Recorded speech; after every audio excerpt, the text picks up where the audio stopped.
I never thought I'd be a widow at 34, but here I am, Elise, sitting at my kitchen table at 7 a.m., trying to get my 7-year-old son ready for school while fighting back tears. It's been 8 months since the accident took Nathan from us, but sometimes it feels like yesterday. The morning light catches on the architectural drawings scattered across the table, painfully reminding me of his talent, which he lost when he fell during his structural survey. For months after Nathan's death, the paperwork and tears kept me awake, and every night I was in a daze. His unfinished design even appeared in my dreams. I honestly don't know how I would have made it through without Eleanor and Robert, my in-laws. They've been absolute angels, picking my son Oliver up from school daily so I can focus on continuing Nathan's work at the firm. I stopped by their place afterward to get him, and every single time I find him happily sketching alongside Robert, who patiently explains the principles of design that Nathan once mastered. "Eleanor, I can't really accept this," I said last week, pushing back the envelope she tried to slip into my purse, my fingers still stained with ink from redrafting Nathan's final project. "Elise, sweetheart, we want to help you," she insisted, her artist's eyes meeting mine with genuine warmth. "We know the insurance company paid well, but your family. Let us do this." She's right about the insurance. The company paid out $300,000 after Nathan's death.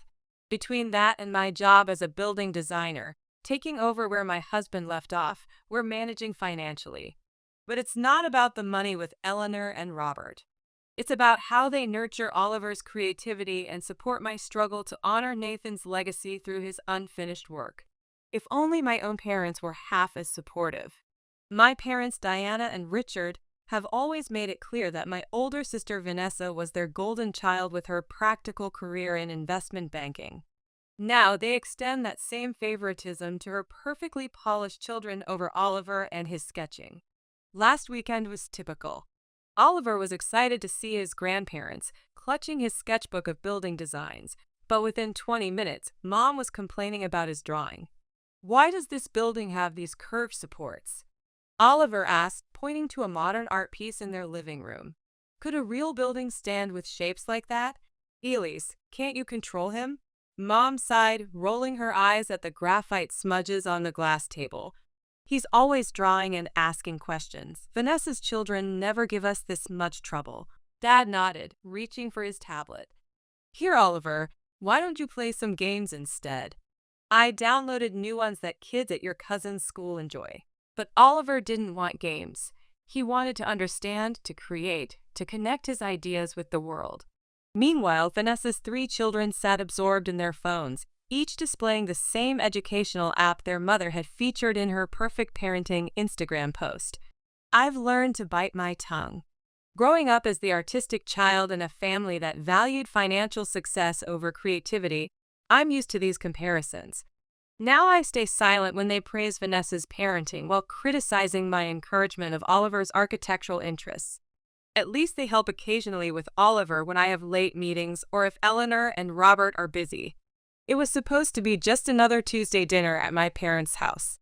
The warning signs were there from the moment I walked in.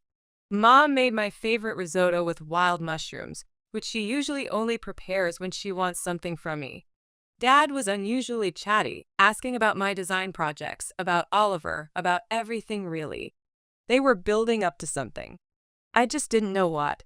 "So, Elise," Mom said carefully, arranging her risotto in an Instagram-worthy presentation, "we've been meaning to ask you something. How much was Nathan's life insurance payout?" The question hit me like a physical blow. I nearly choked on my water, my fingers tightening around the stem of my glass as I processed such a direct inquiry about something so intensely personal. Maybe it was the shock, or maybe I was just tired of keeping my grief locked away from my parents, but I answered honestly. "About $300,000, I said quietly, watching their expressions change. The silver serving spoon in Mom's manicured hand clattered against her designer plate. Dad's head snapped up so fast I thought he might strain a muscle.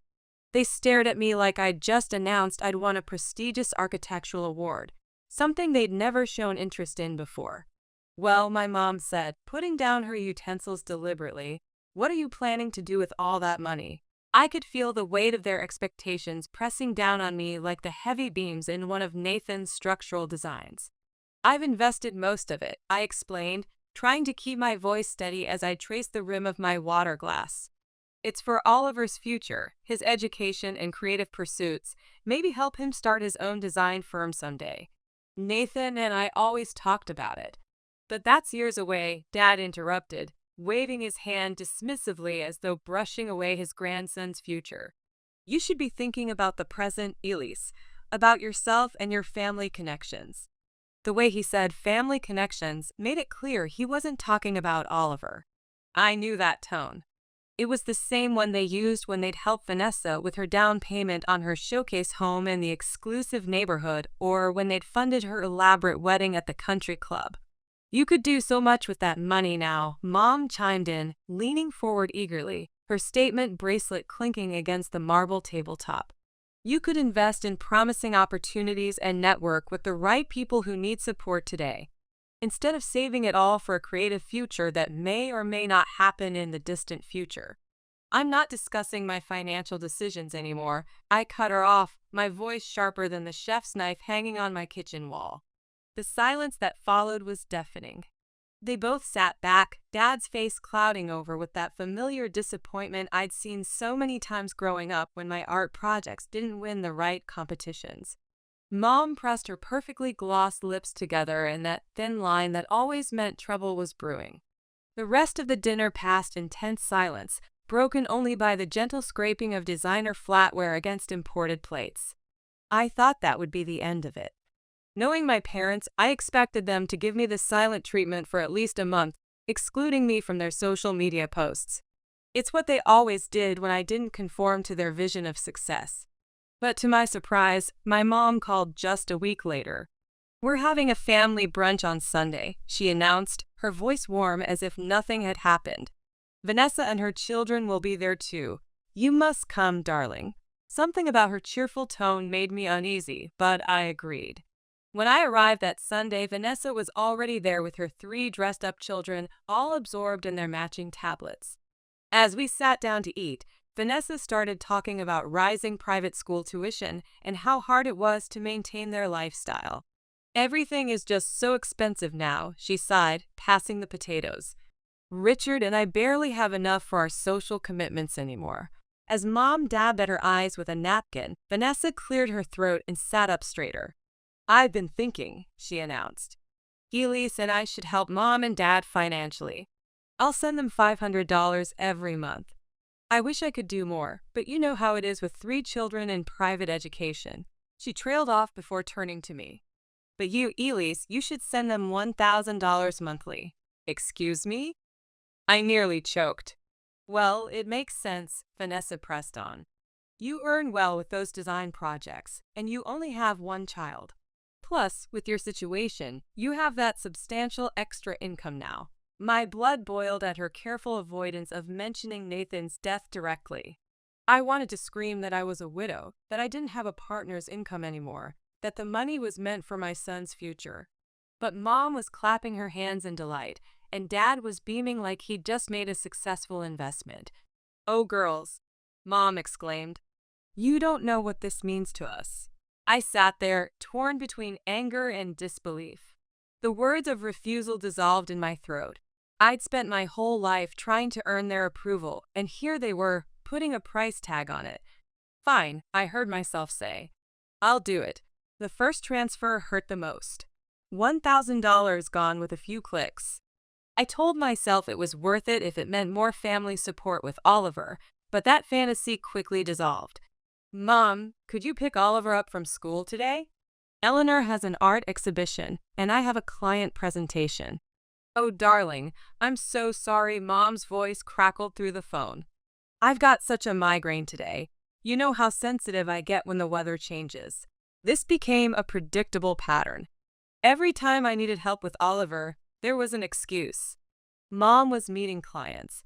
She was hosting her book club. Dad was networking.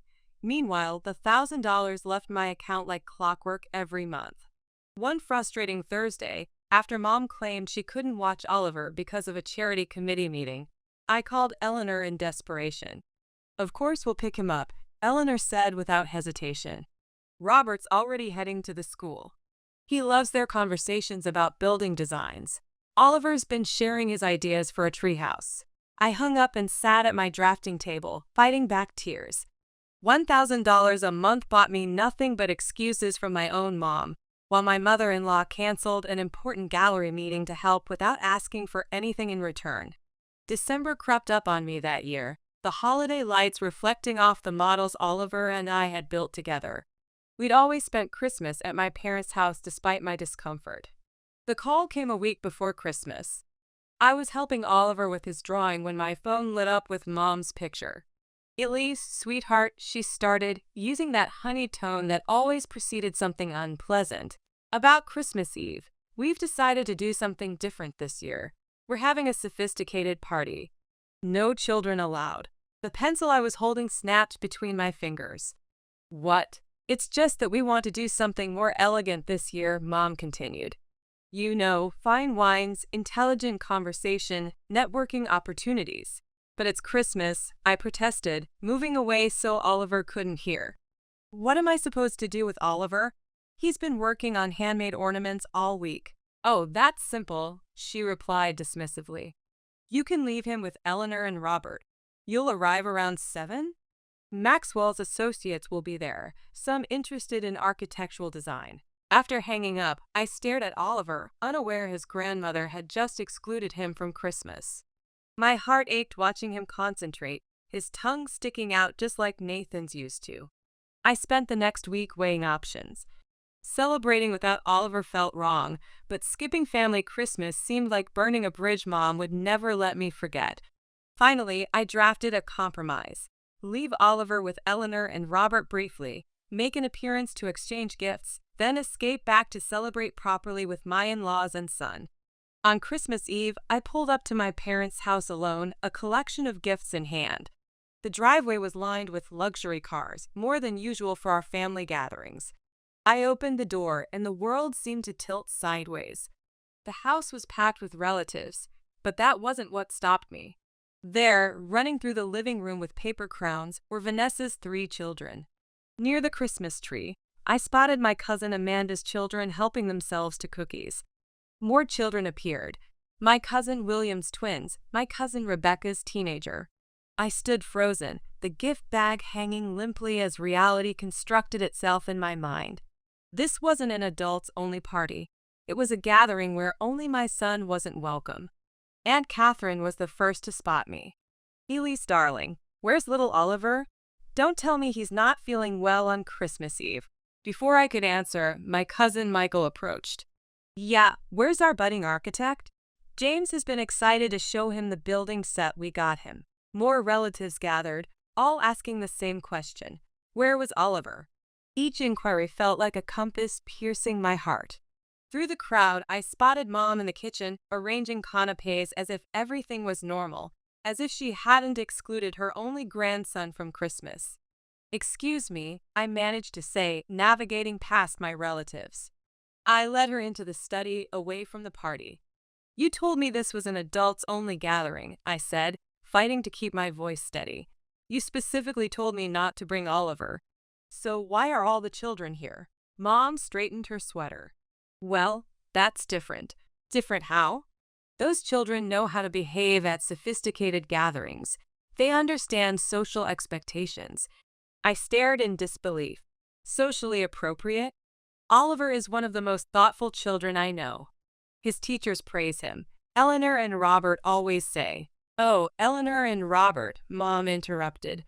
"They indulge him, encourage all those drawings and questions.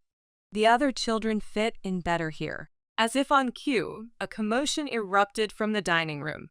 Vanessa's youngest son had grabbed Pate and was flinging it at his sister, splattering her dress as she shrieked. I raised an eyebrow. "Yes, I can clearly observe their superior social graces." Mom's face hardened.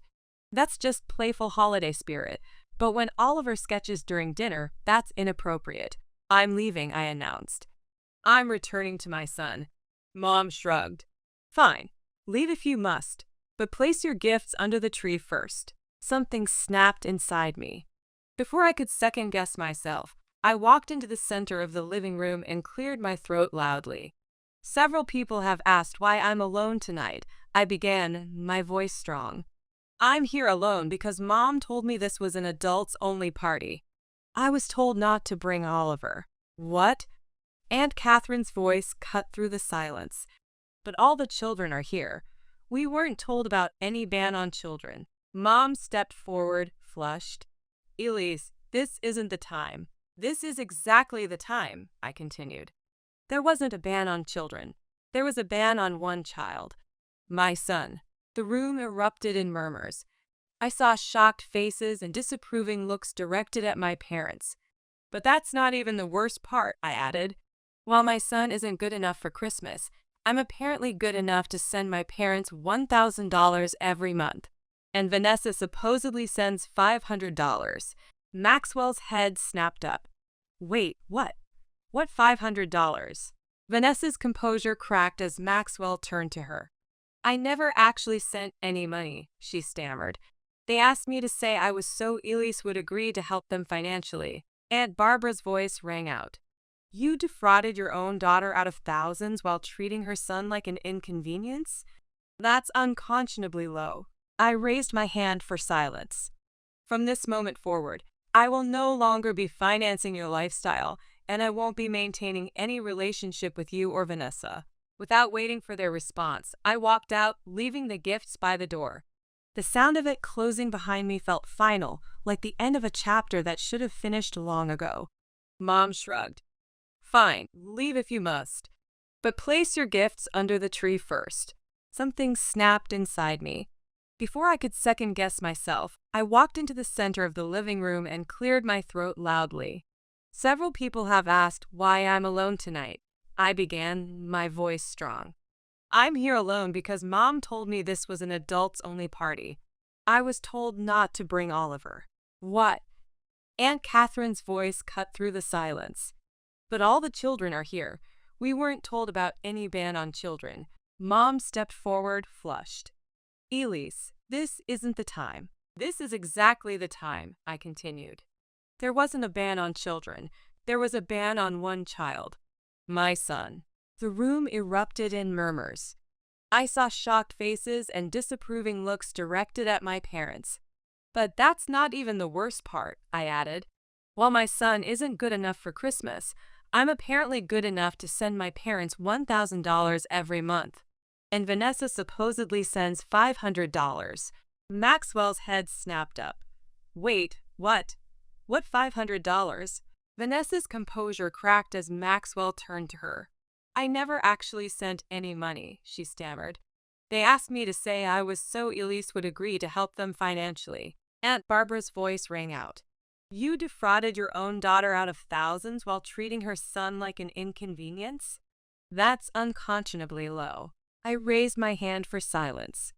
From this moment forward, I will no longer be financing your lifestyle, and I won't be maintaining any relationship with you or Vanessa. Without waiting for their response, I walked out, leaving the gifts by the door. The sound of it closing behind me felt final, like the end of a chapter that should have finished long ago. Sitting in my car, I pulled out my phone and opened my banking app with trembling fingers. With a few precise taps, I canceled the monthly transfer to Mom's account. It felt like removing a structural flaw from a design I'd been struggling with for months. Suddenly, the whole building could breathe again. The drive to Eleanor and Robert's charming craftsman home seemed to exist in a strange architectural space, both eternal and instantaneous. When I pulled into their driveway lined with homemade luminaries, I could see Oliver through the warmly lit window, carefully helping Eleanor decorate gingerbread houses with intricate structural details. The sight of him, completely absorbed in creative joy and genuinely loved for his talents, brought tears to my eyes that blurred the festive lights. We spent the rest of Christmas Eve with Eleanor and Robert designing edible architecture, singing carols around Robert's old piano, and watching Oliver's eyes light up as he helped Eleanor arrange a miniature Christmas village with properly scaled buildings. This, I realized as I watched my son carefully position tiny structures with the same concentration Nathan used to show, was what family truly should feel like. The next morning, while Oliver was still asleep surrounded by the architectural building sets Santa had brought, my phone rang softly. It was Aunt Barbara. "You should probably hear how everything unfolded after your dramatic exit last night," she said without social preamble. "After you left, it was like watching a poorly constructed building finally collapse." Uncle David stood up and announced he couldn't remain in that house another minute. Then Aunt Catherine and Uncle James followed his lead. Pretty soon everyone was collecting their coats and children. I listened as she described how the relatives had departed en masse, not even bothering with the customary social niceties toward my parents. Some had apparently made deliberately audible comments about manipulative financial schemes and family disgrace as they walked out into the night. "And Maxwell?" I asked quietly, thinking of my brother-in-law's shocked expression. "Oh, darling, he was absolutely furious. Gathered his children immediately, informed Vanessa he needed substantial time to reconsider their marriage, announced he was taking the children to his family's vacation home for the remainder of Christmas." Vanessa was completely falling apart, her perfect image shattered.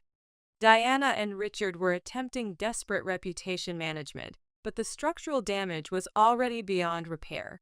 I could hear her take a deep, satisfied breath. "I need you to understand, Elise, we're all firmly supporting you. What they did to you and Oliver, it's genuinely unforgivable and structurally unsound as a family design."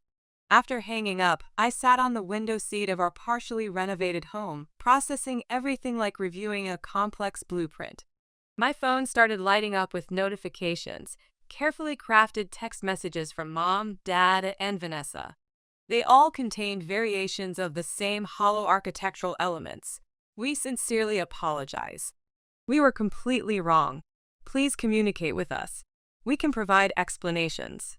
I read each message once with an architect's analytical eye, then archived them without responding, like flawed designs not worth saving. The week between Christmas and New Year's passed in a peaceful architectural flow.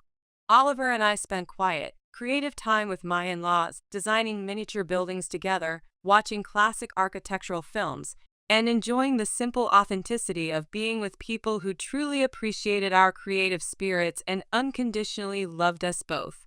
Then, on New Year's Eve morning, the doorbell chimed throughout our home. Through the peephole, I saw my parents standing on my porch, clutching a large, elaborately wrapped package. "Elise, we know you're there," Mom called out, her voice muffled through the door. "Please, we simply want to talk." After a moment, I opened the door but stayed firmly in the threshold. They appeared diminished somehow, like a building that loses its imposing presence when viewed differently. "We brought this for Oliver," Dad said, extending the package.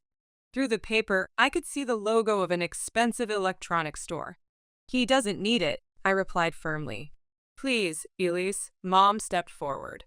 "We recognize we were wrong. We're truly sorry about how we treated Oliver and the financial manipulation.